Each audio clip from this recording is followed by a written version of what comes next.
How to cancel the order in Foodpanda Philippines. Hello everyone. In this video, I will show you how to cancel the order in Foodpanda Philippines.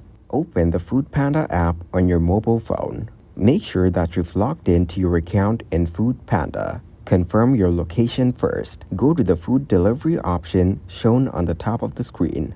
Now choose any of your favorite restaurants, and after that, choose anything for delivery. By adding to your cart, you can view the cart by tapping on it. Place your order by confirming your address. Choose the payment method according to your choice and confirm your order. Now, if you want to cancel the order, tap on Help. Here, you will see your order details, and it also has an option that Can I cancel my order? Tap that and tell the reason for the cancellation. Now confirm that you want to cancel your order, and your order will get canceled. In your orders, you can see that you've no order because you've canceled your order. Thank you guys for watching this video. Hope you got some value.